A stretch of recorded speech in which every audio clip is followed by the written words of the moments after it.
But long story short, I left. Now, the day I left, I'm sitting at home and I'm bemoaning my fate, just complaining and looking at my wife's blossoming stomach, wondering how on earth 20K is going to take care of the baby. By day 3, we had about 17,000 naira left, so we've been spending about $1,000 a day. So technically, I knew that I had 17 days to change my life, literally. But here's my big idea. This is the thing that I always say, and perhaps you might want to write it down so it comes across as instructive. It's not what you don't have that limits you. It's what you have, what you don't know how to use. I'm going to say that again. It's not what you don't have that limits you. It's what you have, but you don't know how to use. Okay? Perhaps I can say it one more time. All right? It's not what you don't have that limits you. It's what you have, but you don't know how to use. Okay? So I'm sitting at home and I'm totally bemoaning my fate and complaining about how dire my circumstance is. And I kind of get this feeling, I have this conversation with God because I'm just complaining. And, he says to me, well, hey, if you can make any amount of money in a year, how much would you like to make? I thought it over. Hey, imagination is free. So I pulled out a number, 88 million naira. Now this is for something like 17K. 88 million naira is ridiculous, but hey, it doesn't hurt to dream. Then he says to me, how would you make this money? So now I don't know about you guys. I'm not like Labio or Adora. They are multi-gifted. How many of you have more than one gift? You're good. You can have more than one gift. You guys are amazing. I just have one. Just one. Right? And the only gift I think I have is the gift of communication. But as a 50% Igbo man, I've learned how to break that communication into different bits and pieces. Right? But I wrote down my skill sets. At the time I had 6 years of management consulting experience. My career as a motivational speaker had kicked off, so to speak. I've been doing that for, at the time, maybe about 3 years. I'd gotten certified as a life coach. I had literally no experience in that. I had this crazy idea that I wanted to write a book. So I wrote all those things down: consulting, speaking, coaching, writing, whatever. And then I assigned targets, financial targets, just to be able to justify in my mind how I could make this 88 million.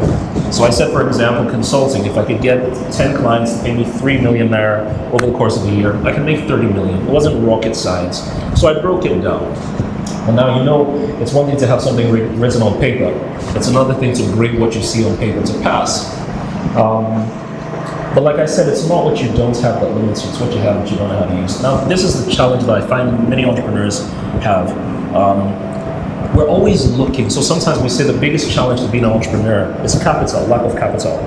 But it depends on the type of capital that you're looking for, because not all capital is money. Sometimes the capital, you find that you may not have money, but you have goodwill. Emotional capital, goodwill, that's good for business. So I'm sitting there and I'm saying to myself, how on earth am I going to be able to do business with organizations? I don't have a computer. So I had a computer. I don't have an office. I don't have staff. I don't have nothing. So you know what I did? I had 2 paint buckets in my house. I didn't have a table, like a desk or anything. So I put 2 paint buckets on top of each other. And I put my laptop and I'd sit on my chair. And every morning by 8 a.m. I would resume at my desk. Right? Now, sometimes faith is just being able to, I think it's Martin Luther King who said, faith is taking the first step even if you don't see the staircase. So sometimes we want to wait until we've gotten all our ducks in a row, until all conditions are perfect. But that's not the way you do business. So I sat down and I borrowed my wife's laser jet printer. And I would write proposals to organizations like GT Bank and some other guys, hoping that something will come out of it. Long story short, in 10 months I didn't make the 88 million naira that I planned. I ended up making 17 million naira. Now, do you think I was disappointed? Absolutely not. I was like, ooh, 17 LEV. And it was amazing. Now, how did I do that? Just a few things. And many times you need to observe and listen to what the market is telling you. And sometimes the markets will tell you stuff in the area of your field. in the area of what you're doing, and you're doing it so well. So give an example. I would get an opportunity, for example, to speak somewhere, maybe train an organization. And I remember I was training, I think that was my PhD, and somebody says to me, she says, "Man, Steve, I love the way you communicate. You're just so engaging, yada, yada, yada. Do you anchor events? Do you MC events? Do you compare events?" Now, I've never done it before, but I had a personal philosophy. And it simply says, never say no to what your gift can say yes to. Did you get what I said? Never say no to what your gift can say yes to. So if my gift could say yes to it, even if I'd never done it, I'd say yes and learn along the way. So I was like, well, yeah. I've never done it, but I'm sure it's something I can do. And she says to me, no, man, I'm sure it's something you can do. You know what, I'm going to give my friend your number. She's getting married in December. I want to refer you. Long story short, the friend refers me. And her friend calls me and says, is this Steve? I'm having a wedding. Aisha gave me your number, yada, yada, yada. Can we have a meeting? Now, I'd never emceed events before, but I kind of knew it was something. I'd seen enough to figure out how it worked. But now I knew they were going to ask me the issue of pricing. But since it's something I'd never done, I didn't know how to price. So I'd asked a few friends who, they've been doing this as a career. And I think this is a couple years ago. And I think they said 200K. So I went for the meeting, and I don't know why. I increased the money. Instead of 200K, I just said 300,000. So she said, how much is it? I said, well, we normally charge... So most goes what I just said. I said we normally charge, all right? Because sometimes people are very particular about giving money to individuals as opposed to organizations. So I said, well, we normally charge 300,000. Now, when I said 300,000, I took my eyes off her because I couldn't justify it. Because in my heart, maybe I remember when I did that, I was still in employment, and my salary was about 150K a month. So I'm now trying to justify earning 2 months' salary for 1 month, 1 day's work. But I couldn't. In my heart, the conflict was there. So I said 300,000, and I boned, and I now moved in a different direction.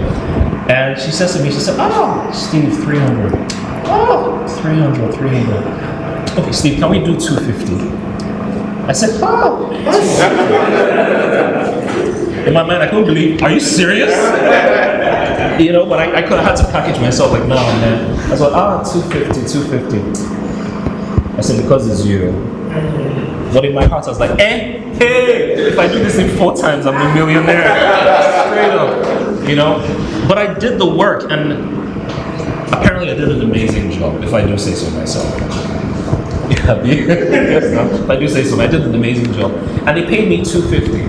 And I'll never forget that day I was leaving the reception, because it was a really short reception because the couple wanted to just jet out and move for their honeymoon, so it was like 30 minutes sharp.